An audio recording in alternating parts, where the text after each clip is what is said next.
Buenas noches con todos. Mi nombre es Carlos Alberto Paz y estamos aquí en Campus GEU, Campus Gas Urbana, el Ministerio de Educación de nuestra iglesia. Vamos a empezar una nueva temporada. Estamos muy contentos por todo lo que Dios ha estado haciendo con las clases. Cuando lo hacíamos de manera presencial, gracias a Dios que permitió que nuestra iglesia creciera en el conocimiento de Él. También otros hermanos que nos visitaban, gracias al Señor, que para bendición de sus iglesias han estado aprendiendo junto con nosotros, que hemos estado aprendiendo juntos. Y ahora estamos en una nueva temporada online, que como la del año pasado, creo que el Señor va a usar mucho. Pero a diferencia que la del año pasado, donde fueron generalmente clases básicas y generales de cada tipo de doctrina, hoy sí vamos este año a profundizar bastante en cada una. Así que vamos a entrar al primer módulo, que habla de la doctrina de las Escrituras. Así que vamos a concentrarnos bastante en este módulo, porque es la base de toda la fe cristiana. Así que bienvenidos y vamos a empezar. Bien. La doctrina de las Escrituras, digamos que es demasiado importante. Para empezar, como vemos, es demasiado importante porque es la base de toda la doctrina cristiana. ¿Y a qué le llamamos base? Nosotros como cristianos evangélicos tenemos un principio, al margen de las posturas que podamos tener, que es el principio de la sola escritura. No significa la sola escritura, por ejemplo, hablemos de lo que no es, que solamente es yo y mi Biblia, ¿no? Yo tomo mi Biblia y después digo mi Biblia y yo interpreto la Biblia como yo quiero y lo demás es palabra de hombres. No sé si hay cientos de hermanos que dicen de que todo lo que escuchan por ahí o si es alguien que no está de acuerdo con ellos es palabra de hombres, pero sin embargo a su pastor sí le escuchan ciegamente, o ellos mismos interpretan y creen que están en la verdad. Tú también eres hombre, tú también eres un ser humano, tu pastor también tiene palabra de hombre, te lo recuerdo. Por eso la Biblia se tiene que entender en su contexto histórico, gramatical, normal, llano y teológico. Y también en el contexto de toda la historia de la iglesia. Si durante 2000 años de iglesia, tú ves que la historia interpreta tal versículo y tal contexto, tal libro, tal párrafo, y toda la Biblia de una forma A, de modo que la doctrina es A, y tu pastor, apóstol, profeta o nueva revelación personal te dice B, ¿quién está mal? O sea, Dios ha llevado a través de su Espíritu Santo, iluminando el corazón de los hombres, para que entiendan la Biblia en su contexto, entiendan su voz, lo que Él realmente quiere decir, y lo que Él quiere decir es A, pero lamentablemente todo lo anterior, todas esas revelaciones nuevas, o estas personas que tienen nuevas doctrinas, dicen B, ¿quién está mal? ¿Tú crees que Dios cambia de opinión? ¿Su palabra, Dios mismo la va a sacar de contexto ahora? No, ¿verdad? Un principio de hermenéutica, o sea, el estudio de la palabra es que tú vas a entenderla tal como Dios quiere que la entiendas, en su contexto, y a comparar lo que has interpretado con la historia de la iglesia. La historia de la iglesia no es dogmática, pero es comparativa, acuérdate.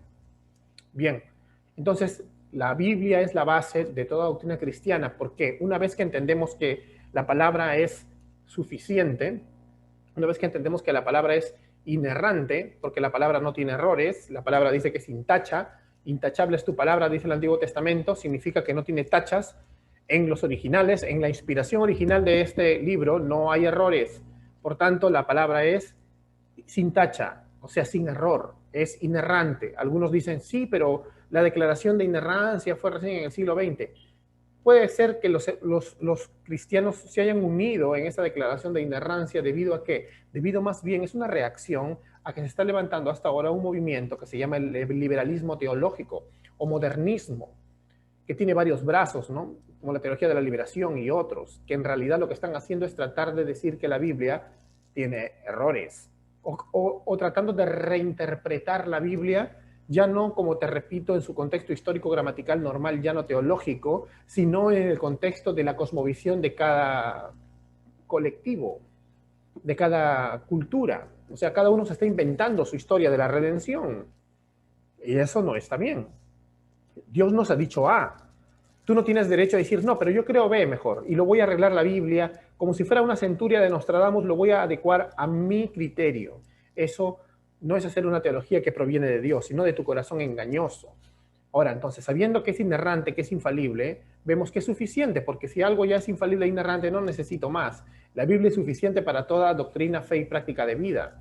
Otra cosa más es entender entonces que la Biblia, al ser suficiente, también es la base donde construimos nuestras presuposiciones.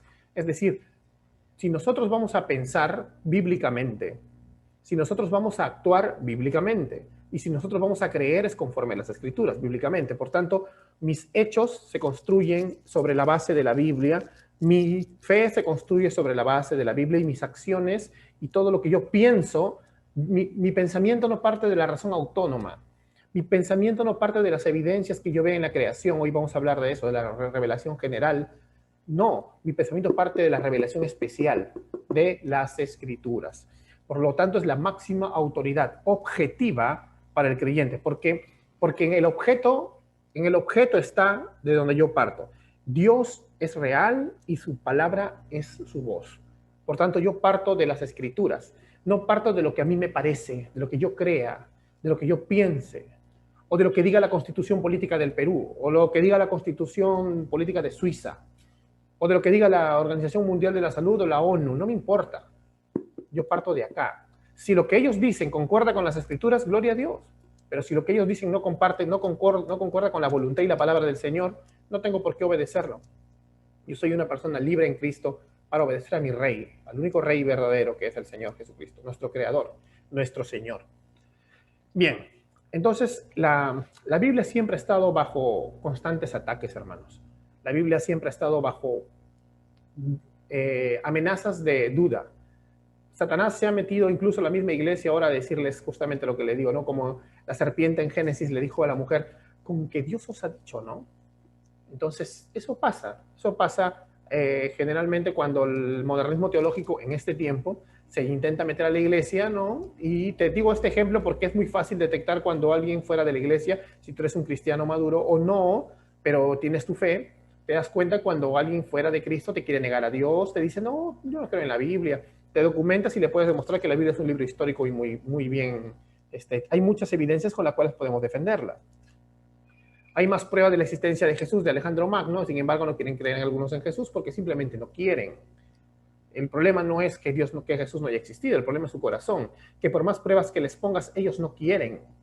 Dicen, sí existió, bueno, está bien, existió, pero no fue Dios. O sea, cuando un corazón está cerrado, solo Dios lo puede abrir.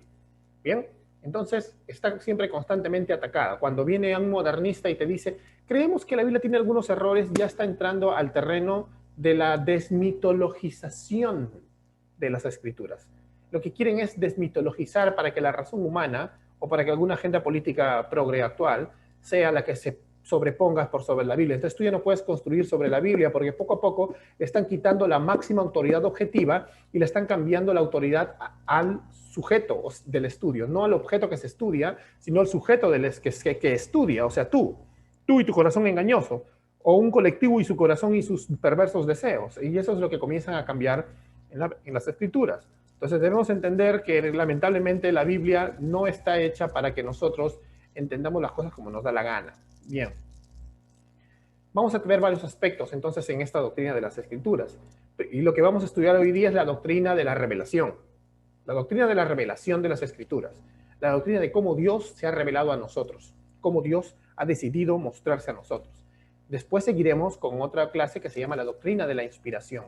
Es decir, cómo es que Dios nos dio esa palabra, cómo Dios inspiró esa palabra, cómo Dios habló esa palabra para nosotros. Luego vamos a hablar acerca de la doble naturaleza de la Biblia. La Biblia, algunos dicen, bueno, pero la Biblia es escrita por hombres, ni modo que por marcianos, pues, tiene que ser escrita por hombres, ni modo por chimpancés, ¿no? No va a ser escrita por chimpancés, no es que escrita por marcianos, está escrita por hombres, inspirados por Dios también, por lo tanto la Biblia es totalmente inspirada por Dios y es la palabra misma de Dios. Luego hablamos del canon, para que históricamente entendamos cómo es que estos 66 libros llegaron a estar unidos en una sola revelación especial. Luego vamos a hablar acerca de la transmisión del texto, es decir, crítica textual. Vamos a hablar para que algunos no digan por ahí que escucho muy seguido que dicen, no, pero la Iglesia Católica cambió la Biblia, pero los masones cambiaron la Biblia, pero el Imperio Romano cambió la Biblia y un montón de tonterías. No tiene nada que ver eso. Son puras teorías de conspiración que no tienen base más que en la imaginación. Luego vamos a ver la autoridad de las Escrituras, un poco de lo que les estaba hablando a grosso modo. Vamos a hablar acerca de la infalibilidad, de la suficiencia, de la inerrancia. Y finalmente vamos a ver cómo se interpretan las escrituras. Al margen de las posturas que podamos tener, la doctrina esencial y fundamental siempre se interpreta de la misma forma porque simplemente la Biblia está escrita en un contexto y no se puede cambiar. Esas doctrinas están acá y no se pueden mover. ¿Amén? Entonces, eso es lo que vamos a llevar en este estudio de las escrituras durante este mes, estos 2 meses prácticamente. Entonces, vamos a empezar con la doctrina de la revelación. Entonces, tenemos que entender algo. La doctrina de la revelación es importantísima porque sin esta doctrina no entendemos cómo es que Dios se ha revelado a nosotros, cómo es que creemos en Dios incluso. Para que el ser humano conozca a Dios necesita una revelación. O sea, Dios es el que tiene que mostrarse. Dios es el que tiene que mostrarse. A veces hay ciertas corrientes que son dos extremos. Una que niega que tengamos el conocimiento para llegar a Dios, ¿no? Los gnósticos, por ejemplo, no niegan a Dios, pero dicen de que no es posible que lo podamos conocer, que Dios es demasiado profundo o demasiado oscuro, está demasiado limitado para que nosotros podamos conocerlo. Los deístas también, yo era deísta, me acuerdo cuando no era cristiano, yo nunca negué a Dios, pero decía, bueno, yo creo que Dios creó todo, no sé, mi hermano era cristiano, él me evangelizaba, yo decía, perfecto, le decía loco, pero él creó todo, pero luego lo dejó a cada uno a su libre albedrío. Y no estaba hablando del libre albedrío del concepto religioso, del concepto cristiano, del libre albedrío. Estaba hablando del libre albedrío desde el concepto humanista. O sea, tenemos una libertad de acción y el Señor simplemente nos creó y se fue. Mi hermano iba a la iglesia evangélica, él siempre me hablaba de Dios, pero yo decía, pero si Dios ya nos creó y simplemente nos está dejando, porque si Dios metiera un dedo, yo decía, no, si Dios metiera un dedo para cambiar algo, entonces estaríamos siendo, sería una especie de totalitarismo, ¿no? O sea, no nos estaría dejando ser. Entonces, mi independentismo, el corazón independiente de mi corazón anhelaba de que Dios no intervenga en nada. Y eso es lo que yo tenía, era un problema bastante grande, porque era un poco agnóstico también. Luego hay otro extremo que en realidad no niega que Dios pueda ser conocido, sino que más bien niega la trascendencia de Dios. Niega que Dios sea tan trascendente que no lo podamos conocer, sino que más bien hasta incluso niega la revelación especial porque dice, no necesitamos una revelación especial para conocer a Dios. ¿No? Nosotros lo podemos conocer a Dios con nuestra mente, simplemente podemos llegar al conocimiento completo de Dios. Mira, no te estoy hablando de un conocimiento parcial, sino el conocimiento completo de Dios a través de su propia creación, que vamos a ver un poco de eso en este momento, que tú puedes llegar a un conocimiento completo de Dios por tu interior, conociéndote a ti mismo, conoces a Dios, dicen. Pero la Biblia dice que el ser humano, ¿qué es? Eres un ser totalmente caído, eres un ser que ha sido creado a su imagen, pero que al caer se ha vuelto rebelde contra él. En tu corazón hay mentira, maldad, lascivia. En eso no son los atributos de Dios, esos son los frutos de la carne. En ti, sin Dios, no hay frutos del Espíritu, como dice en Gálatas capítulo 5. No puedes conocer a Dios entonces de manera perfecta de esta manera. Lo que sí puedes hacer es conocerlo de manera parcial. ¿Por qué? Porque Dios le ha placido en su voluntad que tú lo conozcas, aún sin ser cristiano, de manera parcial, para que luego también eso sea un juicio para ti. Mira, vamos al primer punto. Acá está la revelación general. La revelación general. Vamos a leer un poco de algunos versículos de la palabra. La revelación general es la revelación que Dios hace en forma entonces a toda la raza humana. Y es justamente lo que algunos niegan, que Dios es totalmente trascendente. Pues no, la revelación general no niega la trascendencia de Dios. Acepta que Dios es tan grande, como toda la iglesia cristiana ha aceptado durante la historia, que Dios es tan grande que no puede ser conocido, pero es tan grande que Él mismo se ha revelado y de esa manera sí puede ser conocido. ¿Me entiendes? Es tan grande y es eterno, no está dentro del tiempo y el espacio atrapado como nosotros, interviene pero no está atrapado, pero es tan grande que no puede ser conocido por nuestra mente finita. Nosotros no podemos sondear a Dios, no, o es demasiado profundo. Pero sin embargo, al mismo tiempo, Él se ha dado a revelar para que nosotros podamos en nuestra conciencia despertar y decir, Dios existe, y de modo que no tengamos excusa. Así que vamos a ver de qué maneras Dios nos muestra esta revelación, ¿no? Vamos a ver. Primero dice por medio de la creación. Y esto vamos a verlo con el Salmo 19. Por medio de la creación. El Señor le ha placido que nosotros le conozcamos a través de la creación. Ahora, puede que algunos vean la creación y simplemente no quieran aceptarlo. El Salmo 14 es muy claro, ¿no? Dice el necio en su corazón, no hay Dios. Así que no significa que no exista, sino que el necio lo niega. Dice, no hay. Por más que se le presenten pruebas incluso científicas y lógicas, de que no puede todo aparecer de la nada y que no todos son causas de miles de casualidades porque todos son teorías e hipótesis irracionales. No, él dice, no, no puede ser. Pero mira lo que dice el Salmo 19, dice, los cielos cuentan la gloria de Dios y el firmamento anuncia la obra de sus manos. Es una poesía muy bonita, es una canción, pero dice que los cielos, o sea, todo el universo cuenta. O sea, nos está contando, Dios nos está hablando. El universo mismo, la creación nos está diciendo, ¡hey, escuchen! Escucha, hombre caído. El Señor, tu Dios, tu creador está acá. Él puso todos estos cimientos, Él puso los cimientos de toda esta creación. No puedes escapar. Y luego dice que el firmamento anuncia. En ese tiempo los anuncios eran a boca así, aires libres. Sobre ti te está diciendo toda la creación, cada animal, cada planta, cada planeta. Si vas a un observatorio, cada estrella, todo, cada agujero negro te está diciendo, el Señor es el Rey y Él es el creador de todo el universo. Tú no puedes escapar de Él. Arrepiéntete. Te está diciendo, mira. Pero lamentablemente los hombres con eso no les es suficiente para ser salvos. Pueden muchos haber caído entonces en algo que me pasó a mí. Yo tuve un problema de casi llegar a ser ateo, pero luego por medio de la ciencia y la creación, porque me gustaba leer mucho, siempre me ha gustado leer, incluso filosofía, llegué a la conclusión de que no, yo no puedo negar a Dios, me parecía irracional negar a Dios. Por eso que en ese sentido, yo nunca discutía con mi hermano en cuanto a negar a Dios, sino en otras cosas, ¿no? En cuanto a su inmanencia, en cuanto a su intervención en la creación, en eso sí. Pero no negaba su trascendencia, pero también aceptaba en mi corazón yo que su existencia era irrefutable, o sea, Dios existe, ¿no?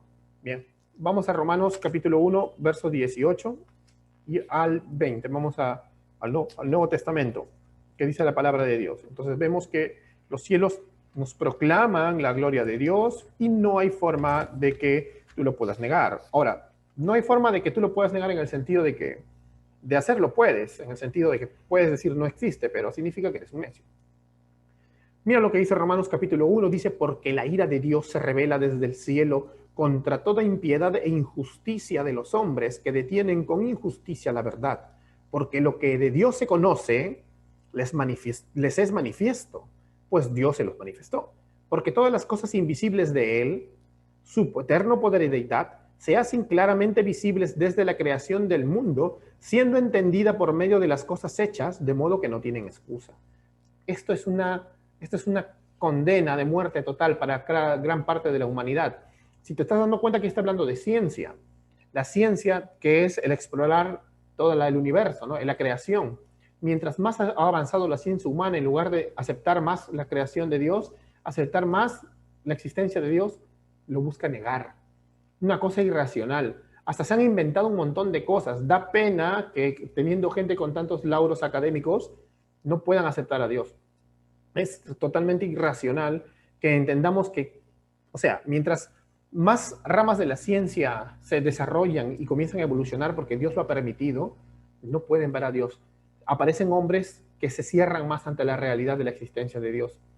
O otros aceptan la existencia de Dios, pero simplemente deciden, como me pasó a mí o a otros, decir, bien, pero Dios no es inmanente con nosotros. O sea, se convierten en deístas nada más.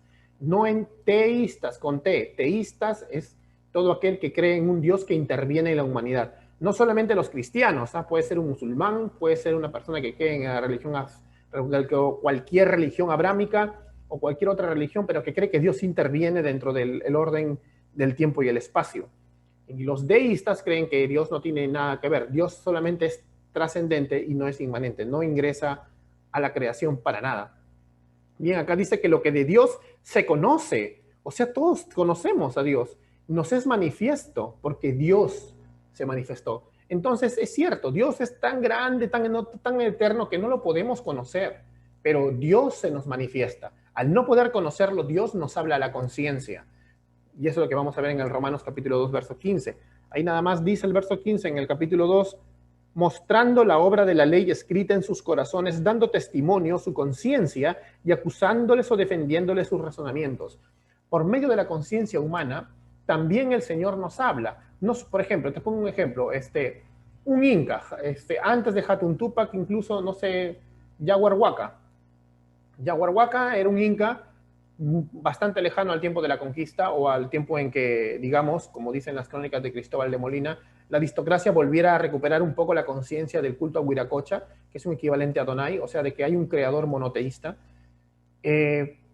Yaguarhuaca podría argumentar delante de Dios el día del juicio: a mí nadie me evangelizó, yo no sabía ni siquiera que era un solo Dios, ¿no? A mí tú no te me mostraste, Dios, tú no te me apareciste para decirme realmente que no debería yo estar adorando a los montes, al Dios del río y al Dios, o sea, a las culturas politeístas. Tú no lo hiciste, Señor. Primero le va a decir: tú no eres condenado por solamente eso, sino porque eres rebelde contra mí y porque la ley está en tu mente. No, él va a decir: pero ¿cuál ley? Yo no sabía de la ley de tu pueblo judío que era tan lejano a nosotros, no sabía que ni existía. Y él le va a decir: ¿ah, tú no sabías de la ley? Amasúa, Amaqueya, Amayuya, al infierno. Porque en tu conciencia, ¿ves? En su conciencia todas las culturas del ser, todos nacemos con la realidad de la ley moral de Dios, la ley moral, y no podemos escapar. Hasta los ateos la tienen, porque saben que está bien y que está mal. Por eso el concepto de Dios es muy importante para el bien y el mal, para la determinación de la moralidad. Aquellos que quieren desaparecer el concepto de Dios quieren desaparecer toda la moralidad, para incluso desaparecer hasta la ciencia, hasta la biología, y poder inventarse una especie de mundo ficticio, ¿no? de autopercepciones imaginarias eternas, miles de autopercepciones que no tienen nada que ver con lo que no solamente lo que Dios dice y con lo que Dios ha determinado como creación, sino que incluso con lo que dice la ciencia, con lo que dice la biología, con lo que dice la genética. Se van en contra de todo. Bueno, entonces mediante la conciencia humana el Señor nos demuestra de que no podemos escapar. Su creación nos muestra que existe. Nuestra conciencia nos muestra que existe. ¡Wow! También podemos verlo por medio de la historia y las intervenciones de Dios. Si vemos en la Biblia, siempre dice que demos a Dios la gloria por todas sus obras. Y es justamente basado en las dos premisas anteriores. Si tú analizas con estos versículos y la experiencia de tu propia vida, hablando ya en tu propia vida, acerca de la creación y de tu conciencia, vas a ver que hasta leyendo un libro de historia vas a darte cuenta cómo Dios interviene en toda la historia del mundo. En toda la historia del mundo. El Señor está ahí soberano por sobre todo, a pesar de la maldad del hombre, que es el que causa las guerras, el que mata, el que viola. A pesar de nosotros mismos, Dios no deja y abandona este mundo. En su gracia común sigue permitiendo la reconstrucción de la civilización, la reconstrucción de las sociedades. Ponte a leer historia de una historia universal, siglo I, siglo II, siglo III. A pesar de todo también, su iglesia ha prevalecido. Nadie ha derrotado a la iglesia de Cristo. Cuando incluso aparecían las más grandes persecuciones que no tienen, que no son, que lo que vivimos ahora que nos quieren censurar por acá, por allá, no es nada, aún así la iglesia ha prevalecido. No ha sido fin del mundo, la iglesia ha prevalecido hasta que cumpla su deber de conquistar todas las naciones. Ahora, ¿cuál es el problema de la revelación general? El problema para nosotros, no es un problema de Dios. El problema es que esta revelación, como dice acá, contiene ciertos límites. Comprueba su existencia, la existencia de Dios y algunos aspectos de su carácter, pero no nos revela todo lo que necesitamos acerca de Dios para ser salvos. Nadie es salvo solo porque reconoció a Dios. Sí, porque hay tres formas de verlo, ¿no? Por ejemplo, Yaguarhuaca, vamos a ponerlo de nuevo, este Inca, no sabe nada del cristianismo, no sabe nada de Jesús ni del judaísmo, pero se pone a ver a la luna, no, al sol, y dice, supongamos que él despierta. ¡Wow! Despierta a la realidad. Y no dice el dios sol, dice, no, Punchao, que también le llaman Punchao o Inti, Punchao, es el sol, es hijo, o sea, creación de Huiracocha. Él no es, él es una cosa, él no es Dios. Huiracocha es Dios, o sea, reconoció, bien, pero eso no le alcanza para ser salvo, sino que simplemente se ha vuelto un deísta. Otra forma de idolatría, porque se está inventando un Dios o está creyendo solamente que Dios existe. Otra es esta, decir, el Dios del sol, el Dios de Punchao creó un sol y ahora gobierna ese espectro. Es como el Dios del río, el Dios de los árboles, el Dios del vino, o sea, es como que cada Dios tiene su esfera, ¿no? De la creación. El Dios del sol crea los soles, o crea, hasta incluso podría decir, adelantándose a la ciencia de ese tiempo, el Dios de los soles crea las estrellas, porque cada estrella es un sol. Es una forma de idolatría también, porque está idolatrando las cosas creadas. Y la peor de todas es que ni siquiera considera que existe algún creador, sino que cree que el sujeto, que el objeto que está observando, perdón, se ha autocreado. Dice, el dios sol. El sol es un dios, las estrellas son dioses. Estas son tres formas de ver la vida sin tener al Dios verdadero. Y ese es un gran problema. La revelación general no lo va a salvar.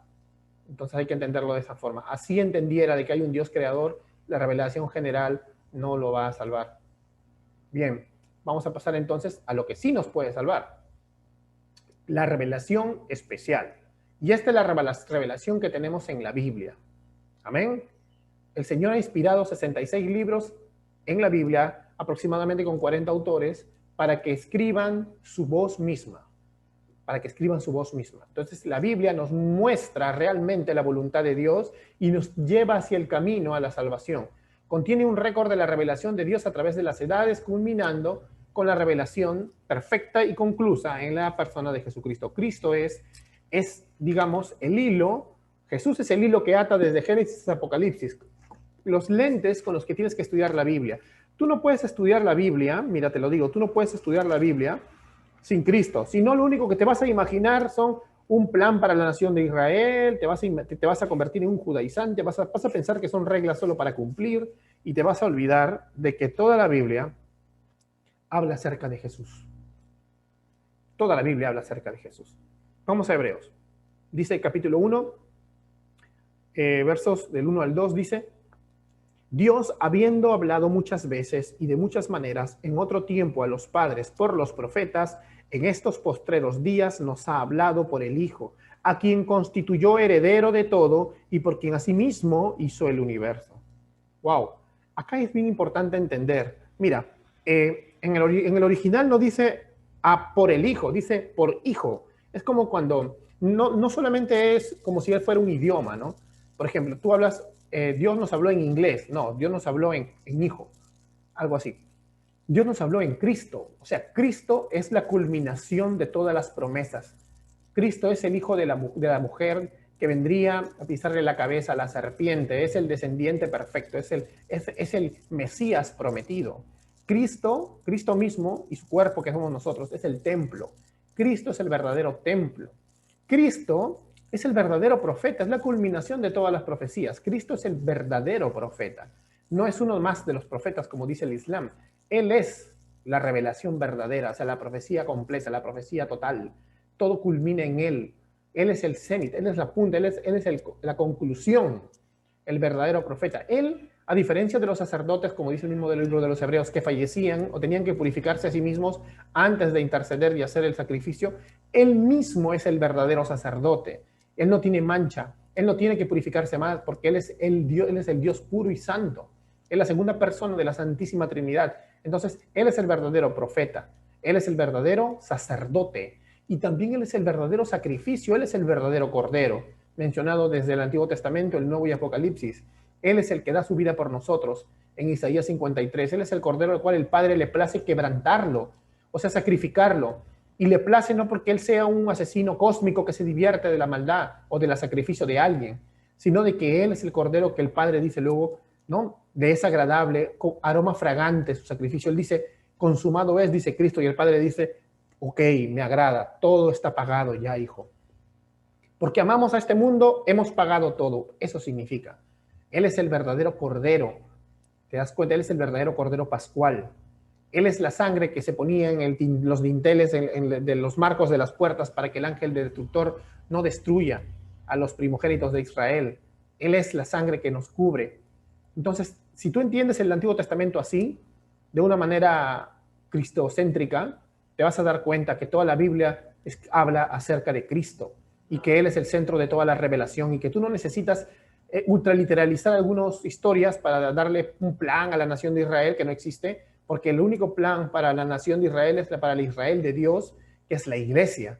No existe un plan para Israel aparte de la iglesia. Todos aquellos que son salvos son parte de la iglesia. Si un judío se salva hoy día, no es aparte de la iglesia, entra al cuerpo de Cristo. Ese lo veremos en otras clases, ¿no? Porque muchos confunden incluso al Estado de Israel, que no tiene nada que ver ni siquiera con los judíos de antes de la destrucción del templo en el siglo I. No tiene nada que ver. Este Estado es un Estado creado por la OTAN, la ONU, por fines políticos. Nada que ver. Entonces, solo existe un solo plan para el Israel de Dios, para la iglesia, donde están judíos y gentiles, y ya no hay más pared de separación, dice Efesios 2, No te estés esforzando por volver a separarlos, ya no están separados, no le des la contra a Dios. Entonces, volviendo, Cristo es la conclusión completa y total de la revelación. Esta revelación nos dice todo lo que necesitamos saber acerca de Dios, el ser humano, la creación y la salvación. Y esta revelación especial que culmina en Cristo es las Escrituras, la palabra inspirada, inerrante, suficiente de Dios. Amén. Bien, entonces esta palabra no es como la revelación general que nos salvaba. Esta palabra es muy diferente a esa revelación especial. Ahora, los ateos y los agnósticos rechazan el concepto de revelación especial. ¿Por qué? Porque para ellos, por ejemplo, para un ateo, Dios no existe, entonces nadie te ha revelado nada, te dice. Y los agnósticos dicen, bueno, Dios existe, pero Él no está interviniendo en su creación. Tal vez te estás imaginando, no puedo creer que Dios intervenga en la creación. No hay pruebas para que tú me digas eso. Entonces el agnóstico dice, no te estoy negando a Dios, pero no me puedes probar que Dios se ha revelado de manera especial. No puedo creer que este libro, la Biblia, sea realmente de Dios. ¿Y por qué no el Corán? ¿Y por qué no los escritos del Dalai Lama? Y así un montón de cosas, ¿no? A pesar que si vamos ya a crítica textual y a hacer apologética, les vamos a demostrar que no hay ningún libro como la Biblia. No existe en el mundo otro escrito como la Biblia, que pueda demostrar tanto de que realmente es la palabra de Dios. Pero bueno, entonces debemos notar también algunos detalles en la Biblia acerca de la revelación especial. En la Biblia no siempre la revelación especial es la Biblia, o sea, no solamente son los escritos. Antes, como dice, antes de que se revele todo completamente en Cristo, Dios usa diversos medios, ¿no? Por ejemplo, en la Biblia habla a través de ángeles. Le habla a María, le habla a otros a través del ángel, de ángeles. A veces él mismo aparece con una teofanía, a través de, por ejemplo, como en la zarza ardiente, una voz audible, cuando se aparece a Moisés. También puede aparecerse a través, como se le apareció a los padres de Sansón y a Samuel, o perdón, a Josué, como el ángel de Jehová. El ángel de Jehová es interesante, esta revelación especial, porque esta revelación especial es el Cristo preencarnado, y eso lo vamos a ver en Cristología, ¿ya? No es un ángel normal, es un ángel, mira, que permite que lo adoren. Y ese no es un ángel normal. Los ángeles generalmente, como vemos en Apocalipsis, no permiten que se les adore porque ellos no son nada. El ser humano en su miedo, como Juan, se postra, pero el ángel le dice, párate, yo soy un consiervo tuyo. En cambio, el ángel de Jehová, que es el que muestra a Jehová, es el que a través de quien vemos a Jehová. Y ese es el Cristo preencarnado. Esa es otra de las formas de revelación especial que Dios usaba en el Antiguo Testamento. Luego vemos que también hay una voz audible, ¿no? Vemos que hay sueños, como José, como Josué, y como José, el esposo de María, que sueña y Dios le revelaba cosas. Visiones, como la de los profetas, como Ezequiel, como Jeremías, el apóstol Pablo, cuando va al tercer cielo, que son visiones, eventos históricos, y finalmente en Hebreos vemos la persona de Cristo. Algunos me pueden decir, pastor, pero yo sé que ángeles no pueden aparecer más, ¿no? Porque Cristo ya, el ángel de Jehová, ha nacido, ha vivido, y él, a través de él, ya se cierra el canon del Nuevo Testamento. Nosotros somos continuacionistas y creemos que sí, el canon está cerrado y ya no hay más ángeles ni revelación especial, no lo hay, no hay más inspiración, no la hay. Pero algunos me dicen, pero yo tuve un sueño y el Señor me reveló algo y fue verdad. O yo tuve una visión y fue verdad. Yo no te lo puedo negar, no te lo puedo negar y no te voy a llamar mentiroso. Pero lo que sí te puedo decir es que cualquier tipo de voz, sueño o visión que tengas, si viene de Dios realmente, es autoritativo, pero para ti, no es para la iglesia de Cristo. Yo no me puedo parar a hablar de mis sueños, visiones o voces que me digan algo en un púlpito de una iglesia. Tampoco a hacer un video y decir, Dios me dijo. No. Más bien, si tú realmente sabes que es de Dios, si realmente es de Dios, tú no vas a hacer mercado de eso.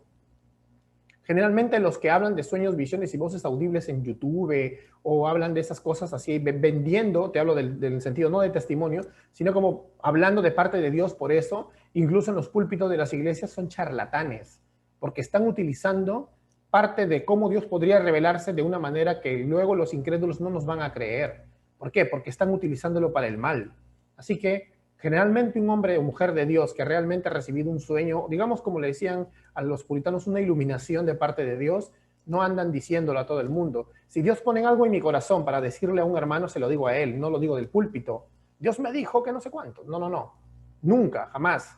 Si yo tengo un sueño sobre algo, lo cuento con la persona nada más, o de repente el sueño es solamente algo sobre mí, y lo tengo que guardar en mi corazón de parte de Dios, porque el Señor lo ha puesto ahí. Nada más, ¿te das cuenta?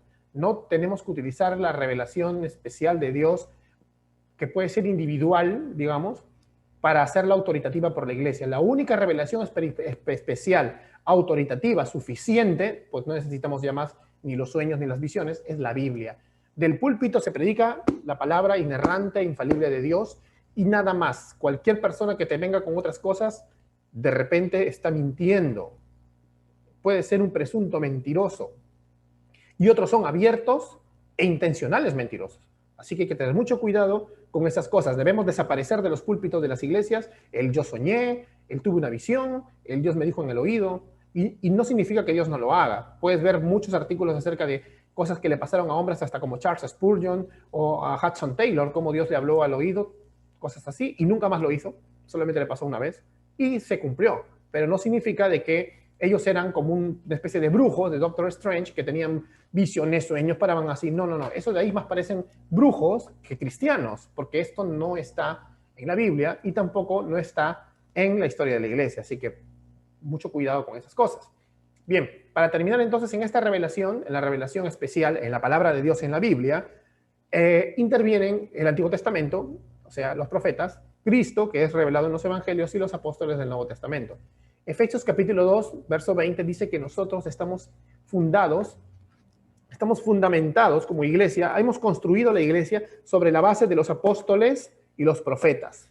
Amén. Sobre los apóstoles y los profetas, sobre la inspiración del canon de las escrituras, sobre la palabra de Dios ha sido construida. Ahora, eso significa de que la construcción que está encima de la base, porque la base no es una construcción, es la base, este es el fundamento, la construcción es orgánica. Así que sí, algunos dirán, pero la Biblia habla de apóstoles, claro, y no ha desaparecido el carácter apostólico de la iglesia. Lo que ya no hay son los apóstoles de Cristo. Lo que ahora hay es el carácter apostólico, que significa el carácter misionero, y eso va a haber hasta el último día, misiones. Pero no me vengas que soy apóstol. 2, si realmente quieres ponerte la etiqueta de apóstol, eres un misionero. 3, si te creyeras un apóstol de Cristo, tienes que sujetarte a los ancianos como Pablo se sujeta a los ancianos de Jerusalén. Sométete a tus pastores y siéntate con la boca cerrada hasta que te manden a predicar a la China. Así que no creas que apóstol es más que pastor. No son jerarquías, es una misión. Luego también dicen, pero yo veo que hay profetas. Ya no existen profetas de oficio, como Jeremías, como Isaías. Ahora, algunos dirán, pero Pastor Mega, ¿usted cree en los dones? ¿No dice que son continuacionistas? Una cosa es ser continuacionista y otra es creer, inventarme yo mismo que existen profetas.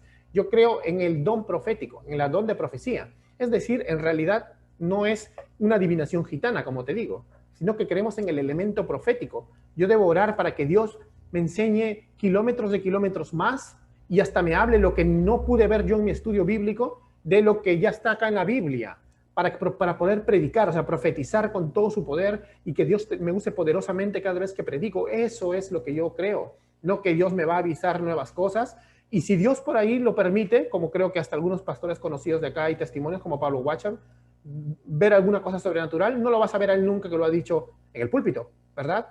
Como te repito, cualquier cosa que llegue es autoritativa para ti, no para los púlpitos. ¿Ven? Entonces, nosotros creemos que sí existe el elemento profético y el carácter apostólico, pero todo es porque está construido orgánicamente sobre el fundamento que ya no existe más, porque es un fundamento de los apóstoles y los profetas. ¿Amén? Entonces, que eso quede claro, que también lo vamos a tocar en otras clases en este año, conforme vayamos avanzando. Bueno, para terminar, la próxima clase va a ser acerca de la doctrina de la inspiración. Esa va a ser la próxima clase, el próximo jueves. Los PDF con el material de la clase de hoy día y de todas las clases, a todos los que se han inscrito y nos han enviado sus emails, por email se les va a ser proporcionado. La verdad, estamos encantados de poder servirles, estamos acá las clases son gratuitas totalmente, y lo único que les pido es que le pongan compromiso, ¿no? Que pongan compromiso y que la verdad Dios se glorifique. En unos minutos vamos a entrar a un Zoom. Y en esta clase de Zoom pueden hacer algunas preguntas, todas las preguntas que quieran. A veces no vamos a tener todas las respuestas, pero lo que me gusta de las preguntas es que me hacen investigar. Y que si ya tengo la respuesta, bueno, gloria a Dios, que Dios me pueda usar para poder aclarar de un poco más estas dudas. Amén. Entonces, hasta acá termina nuestra clase de hoy. Los espero más tarde, en un par de minutos, para que sigamos adelante con lo que es el Zoom del tema, la doctrina de la revelación. Lo que sí les pido a la hora de entrar al Zoom es esto, que me pregunten acerca de la doctrina de la revelación, no de otros temas, siempre acerca del tema estudiado. Buenas noches, bendiciones.